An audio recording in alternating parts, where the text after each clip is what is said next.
Okay, well, here we go. We're gonna jump into the content here in a minute. We're talking about leading with love. Yep. But before we jump into very serious leadership content, boy, brace yourself, buckle up, buddy. We're bringing the heat today. Before we do that, I want to talk about. Welcome everybody to Leadership Leaning. I want to talk today first about. We're starting tonight. We're recording on a Tuesday. Tuesday is our recording day. Tonight, the NBA play-in tournament begins. Big deal. We go Eastern Conference first and Western tomorrow, I believe. But I got to just admit, go Nets. I don't know about that, but... You don't know about rooting for the Nets, or you don't know about them winning? About rooting for the Nets. Why wouldn't you root for the Nets? You're an anti... I don't have... You're an anti-vax guy. I'm kidding. You got a beef with Kyrie Irving. Big. I'm kidding. Have you seen this picture of me? It's me, two kids, blonde kids, or my kids are blonde. Yeah. And it went viral. And Ryan sent me this photo. It's me on an anti-vax poster. The photo right next to it at the same place is a vaccination poster, and it's the same picture. They used my photo on both, and they posted Get out of here. Well, so I don't know. I'm kind of in the middle. Well, I don't know where you land on all that stuff other than billboards. But for me and my house, we will root for the Nets tonight. I'm rooting for the Nets. I'm hoping that they make it through. Of course, believe that they will. And in the Western Conference, I would just never bring myself to root for the Clippers in a million years. So I'm going to say out of that side, I know there's, 4 teams, but I am just going to stamp my approval here in this podcast on the Minnesota Timberwolves. Yes. I'll go with you. I think they're a fun team. Yes. Young guys, hungry. I like watch. Anthony Edwards. I love D'Angelo was another one of our young Laker players that went out, and he's now doing better with other people than with us. Classic Rob Pelinka stuff. So, who I love, by the way. Shout out to Rob Pelinka, a fellow believer of Jesus, follower of the way. But that's where we're at with the NBA stuff. We're jumping in here. Today we're talking about leading with love.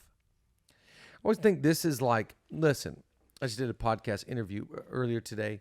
Really, really fun podcast, and a thrill to be a part of it. And I was talking about, leadership. What is leadership? This is leadership leaning here. We're talking about influence, right. Talking about what is leading, serving, giving, adding value, empowering others. That's what a great leader does. Right. I always think, all of that is great, but if it's not done out of love, what is love? By definition, is choosing the highest good for the other person. So love is not an emotion. I think you got to lead with love, and I think the people under your leadership should feel loved. Yeah. They shouldn't feel like I am tolerated, or I'm dismissed, or I'm minimized, or I'm used. We see that a lot in leadership. I feel used. The goal of leadership is to make people feel loved. That's why, for us, we make, it known on this podcast, we're followers of God. We love Jesus. And the reason why we love him is because he first loved us. Right. Right. And so that's, it becomes easy to love him in return. I always think, a loveless leader first does not love themselves. How in the world could you love your followers or the people under care if you don't first love yourself? Right. So that's part of leadership, right? Leading yourself, but also loving yourself. The degree to which I forgive myself, the degree to which I take care of myself is the same measure I'll use to do with others. So we're talking about leading out of love. I just have a couple of thoughts that I wrote down that are important with this. If you're going to lead out of love, never make a big deal about your sacrifice. Like, I just think it's so selfish to just bring high praise. Look at what I'm laying down. Right. Look at how much I've given. I've given my life to that. Give my life to this. I always think it's the scales. If you don't get sober in your mind, the scales get off kilter, and you start to think, I'm doing more than other people. Right. I sacrifice more, I give more, I love more, and therefore I am superior. You used to always get at me for saying stuff like this. Right. I still do. Okay. No, I I'm work kidding. really hard though. So no, but it's such a maturity thing. You can tell the maturity of a leader. I would always say something. You go, yeah, but have you seen so and so? They've been here 2 hours longer than you. They're actually gonna stay later. I'm like, wow. Yep. What I thought was difficult, actually, this person's putting in a way bigger sacrifice than me. Well, it's the immaturity has such a tunnel vision, and it really sees himself. As you mature, you start to get a broader grasp on, wow, they're giving a lot, and then it's just like, wow, I'm just a part of a group of people that make sacrifice, and no one is better, no one is less or more. And I think being a person if you want to lead out of love, you got to stop counting hours. Stop counting, events or sacrifices. Stop putting your family or, your situation on the scales. Wow. You just lead. Yep. We're not checking in. Now, I just think you just see that to me, the greatest leader ever is Jesus.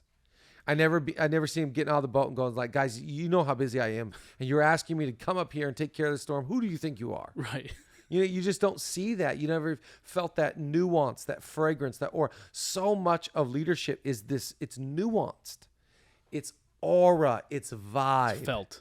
It's felt from the spirit of who you are. Lead out of love, which is sacrifice. And if I sacrifice, I just got to go like, look, my heart's on the line. It's not about me. It's all about others. Whatever the results can take care of themselves. I'm about effort. I'm about excellence. I'm about equipping. Right. And whatever happens. You have anything to add to that? I thought you were going to say something. No, I liked but it. that was just really good. I just think that's really true. And then here's the irony. This is the kind of the second big idea I want to unpack today is the more I love, the less I am loved. Yeah, this is the one I wanted to. This is crazy for you to unpack because it's so true. This is so true, and this is just and you just see this. The more you give, the more. I think you cannot be an effective leader if you are in your head in a popularity contest. Wow. If you are trying to get followers, if it is about you garnishing and gaining attention and gaining votes or praise, right, you're going to lose every time. Right.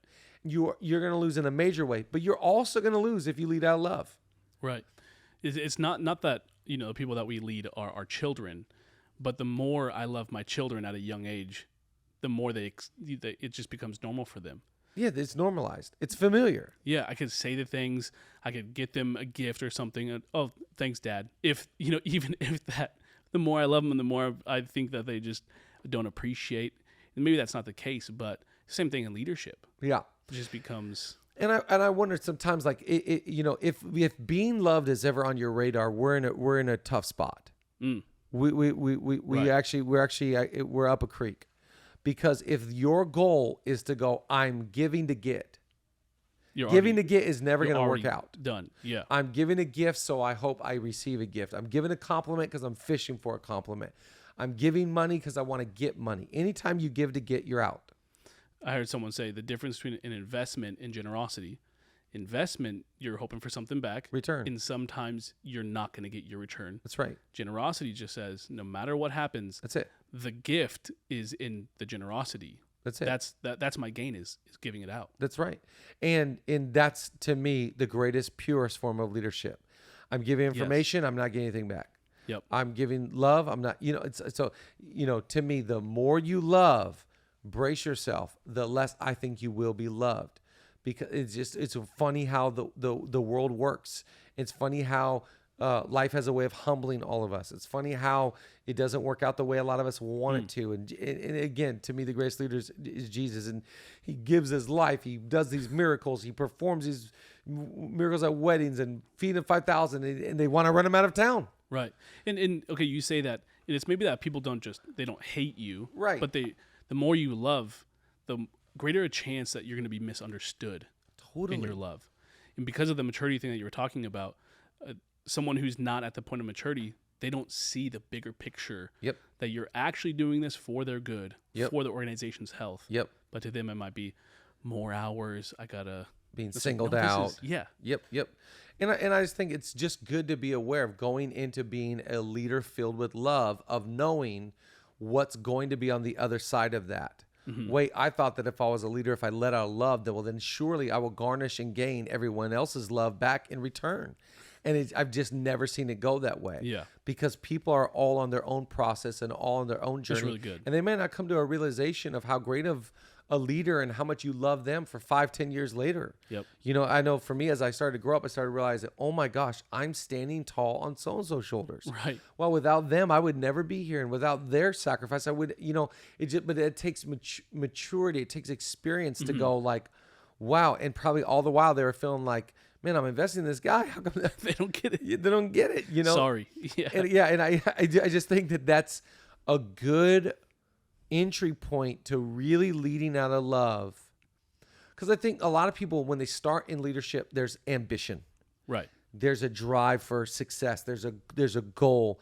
I want to have a platform. I want to have a following. I want to achieve. I want to, write books. I want to do whatever, fill in the blank what's in your heart. And then you get to a place you're like, okay, well, I've done all that, or I'm in the process. And now I got to shift, and in order to really serve people, I got to lead out of love. It's not like it's going to change your followers to be like, oh, now you love us, so now we're just going to worship and adore you. It just does not take place that way. And I don't ever want to create a false reality for leaders. I was going to say, I've read a lot of leadership books, listened to the podcast. People don't talk about this. They talk about the success, if you drive at this speed with these people, you'll get this, and this. No one talks about this type of symptom of leadership. Right. It's lonelier. It's misunderstanding. It's exactly what you're talking about. Yeah, and you just see it in the greatest leaders. The greatest leaders are all the common thread is sacrifice. The common thread of being misunderstood, but the common thread is also thinking about the good of others over their own agenda. Mm-hmm. And that is the greatest form of leadership, is selfless servant leadership. That's it. I live to serve. It doesn't matter. Your reaction to my love doesn't change my serving. You whether you sing my praises or not, it doesn't change. I know my motives. I know my purpose. I know my passion. I know my intentions. And so your reaction to it doesn't change. Wow. I think that's even criticism. Yep. Right? So it's like the old saying is, you're either going to live, if you live by their praise, you're going to die by their criticism. Wow. You can't be moved by either. A proverb is, a man is tested by the praises he receives. So praising is a test. Will I drink in and let that go to my head? Right. Okay, but also criticism. If I live by praise, I'm going to die by criticism. I can't let either one. And criticism to me is just a sign that you're doing something good, by the way. Right. People will say, how do you handle criticism? Well, I always think criticism means I'm doing it right. Because on the other side of criticism, the other side of that coin means there's a whole audience that loves it, embraces it, enjoys it. Yep. You've broken into an audience that's not just your niche. It's getting bigger than what you can contain within yourself, bigger than your own audience. I think even as a communicator, if you're a communicator listening to this podcast, it's good that people don't like the way you talk. Right. Because that means there's a whole audience that's like, oh, I love that. Yep. Love the way they deliver it. Love the content they're bringing. And if you do have haters, that is a sign that you probably do have some embracers. Right. I mean, we don't have to go into it. We maybe shouldn't, but the whole Chris Rock, Will Smith, it's a split. Mm-hmm. These guys are, and it just goes, look at how big Will Smith's following is. Yeah. Look at how big Chris Rock's, and they're going at it, but they're still there's success within that. Yeah. Yeah, and I just think, it's a false reality to think, but my intentions are pure and my heart is good, so why don't they love me? Right. No, they actually drove Jesus out of town and ended up putting him on a cross. Right, tried to stone him, tried to kill him. They actually put a crown of thorns upon his brow. Right. And he was leading out of love. The more I'm loved, I got to embrace, the less I'll be loved. Mm-hmm. It's just this weird dynamic. Yeah. In part of it, I think the next one I put down is leading out of love is that you should always take pride in people who are doing well, and always have compassion in people that are unwell. I love this one. So people that are doing really, really well that are under your leadership that you're loving, take pride in their partnership. Yep. Because I think people that are leaning into your world and getting better because of your leadership, I think you should be excited about that. Yeah. That speaks of fruit. That speaks of investment. That speaks to buy-in. So I think there's a sense of being proud. Like, you know, people restore cars, or people, you know, they restore houses and, you know, flip them. Yeah. I think it's good to go like, I'm helping so-and-so get healthy and get strong and get wise. And man, you know, we take no credit. Right. We can't take the credit for people's decisions. Yeah, for what they decide to do. But I think we take great pride in the partnership, great pride in them and who they are. And people that are not well, not doing good, I think it's always important to stay empathetic, stay compassionate, and play the long game. You know, I just see people, sometimes leaders are so cutthroat. Totally. In or out. Yep. One time I was speaking at this event years ago, and this Hispanic dude came up to me, and I was talking about team dynamic, you know, and buying into teams, and he said, you know the way, his name was Ricardo. He said, you know the way that I see it, Pastor Chan? This is a great accent, by the way. I am half Mexican, so I'm fully at liberty to do this. Thank you for the disclaimer. Yes. I'm giving a disclaimer. I don't want to get canceled. Cancel culture coming after me. This is your mom, but... Wanster. Yeah. I'm not getting canceled. No. I have a cancel contingency clause in my... Okay? He said, you know, the way that I see it on my team, we're like in and out. That's what he says to me. And the moment the guy says it once, or the moment he says, I knew exactly what he's going to say. Animal style. He said with me, he said with me, you're either in or you're out. And I just go like, yeah, bro, sure. He's proud of that. Sure. Go. You create your own world. Right. You create your own reputation. That's the eco you want to create. That's you. For me, I know a lot of people that are not black or white, but they're in the gray. Yep. And they're like, I don't know how I feel about this. It's a journey. I don't know how I feel about you. I don't know how I feel about, you know, it's like they're, and I just think I have an empathy for people that are in the process. I wish life was just so easy. Like, I'm in or out. Right. It's just not for some people. Right. And some people need to be out for a while to, you know, Rich Jr. was just with us on Sunday. I love what he said about the prodigal son story. He was talking about the prodigal son in that beautiful story in the Bible. And he's saying the prodigal always knows his way home.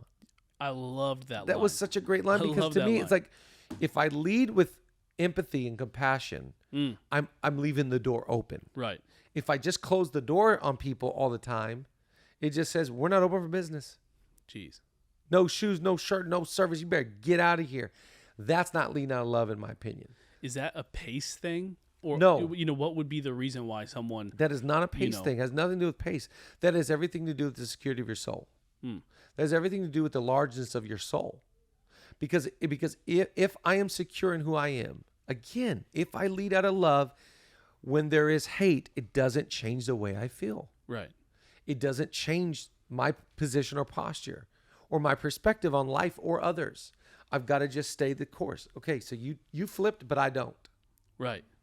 So I just think this is a great leadership thought. Leadership is about being as consistent as possible. I don't change. You tweeted this the other day. So good. What was it? Good leaders do sometimes what great leaders do consistently. Great leaders do consistently what poor leaders do occasionally. That's just the reality. It's a tattoo I'm going to get. Consistent. So good. It's consistency. Consistency wins. It's the compound of consistency. And that's why when someone comes against your character, you can go, I have the compound of consistency. I've kind of been the same person for 20 plus years. I've got a track record of doing this and being this, and it's the total sum. Right. You know, does that make sense? Yes. So yes. I just think leading out of love, though, to get to the root of it, you're not going to always be loved. You're not always going to be embraced and understood. And I think that to lead out of love is to love people even when there isn't the same reciprocated response. Right. And to have empathy and compassion. I think to me, I'm always drawn. What kind of leader are you drawn towards? I'm drawn towards generous people. I just am drawn to that kind of person. Right. And I love empathetic, compassionate people. The other night we were at the dinner table around with all of our boys. And we get down, we do highs and lows every night, high of the day, low of the day. My son, my 4-year-old goes, high of the day. I forget what it was. He goes, low of the day when daddy came home. And he smiled at me. And I go, wait. The low of the day was when I came home. And I forgot he says too high. He doesn't understand the low. So he had 2 highs and I was a high. But I was like, son, like that really hurts that's the low. He's like, no, I love it. Like, I'm so happy you're home. And I'm like, oh, that's another high. So that's good. Hilarious. So, we're going around the table and we're talking about, what this guy adds to the table, to the family. And we're talking about our 8-year-old Winston. And she was saying, Winston, you're empathetic and you're generous. Mm. And I love that about my 8-year-old. My son Winston is so empathetic. He's so just naturally drawn to people that are in pain or people that are not doing well. And I just think that becomes attractive to people. Yeah. People don't like it when you're, if you're only around successful folks and you're only around people that are winning and that's all the margin you have time for, I think that will come back to bite you. Yeah. And by the way, when you stop winning, that group's not going to. There it is. You're going to be out. You just really find out a lot when you lose. I think that's why I'm drawn to be in the trenches with people that are losing. Mm. I really have a sympathy and compassion for people that are getting canceled and that have been canceled. Yeah. I have gone through a little bit of that. I know what that feels like. It's such a scary feeling. Yeah. And I want people to be able to go like, man, you stood with me in my darkest times. Yeah. And by the way, you kind of have to have discernment on who you can stand with. Yeah. Who not deserves that, but who it's right to empathize with. Mm-hmm. Life, will teach you that. But I think overall, it's just like we take pride in the people that are flourishing, and we're proud of them, not us. Yep. I feel like there's been times in my leadership where I have been in and out. You're with me, something happens, you're out. Maybe it's not even unhealthy. They just transition, move away. Yeah. Like, how do you stay... is it just your commitment changes, but not your relation? Like, how do you... Yeah, there it is. Do you just keep on adding people transition? You just more people texting like, how do you practically... Well, I think it's all heart. To me, it's all heart. You could still be with people and not be in proximity with them. Mm. You could still be with people and they're not at your house all the time. Yeah. Like, that's just, it's like when people, long distance friends meet up, it's like they that's it. Pick up where they left off. That's it. And, it's like you run into somebody, it's like it's awkward. You could tell there's a shift. You could tell there's been major change. You could tell, like, and you kind of walk away like, dang, what was that? And I think that says a lot about internal stuff. So it's never external. Yeah. It's always internal workings. And that, the goal of leadership is to be healthy. And I think at the end of the day, again, leading out of love, if you want to do that, you better get good at forgiveness. Mm. Just forgive people. Yeah. Let it go. It's going to crease you more than them. And so I love this subject. I want to lead out of love. Yeah. Again, we're going around the table. And the next one, the 6-year-old, we're acknowledging that he's the only one around the table that is chill. The rest of us are wired intense. Like, my 8-year-old's intense. My 4-year-old is so intense. Julia's intense. I'm intense. And so because I'm intense, I have to work hard at displaying love. Yep. It doesn't always come off like that when we're trying to get stuff done and, so on and so forth. But I think at the heart level, let's lead out of love. Love it. And speaking of love, we do love Athletic Greens. Okay, so our newest sponsors, kind of a big deal. It's a big one. Yeah, some would say you made it when you get a sponsor like this. You've arrived. And this just kind of coincides because I'm a big gut health guy. This is new for you. This is new for me, and probably one of the worst words in the English language, gut. No one feels good about themselves the moment someone else says gut. No one. Because you just kind of go, do I have a gut? Well, we got a solution for you. We do. Because our newest sponsor is none other than Juan, please insert a little drum roll when we post.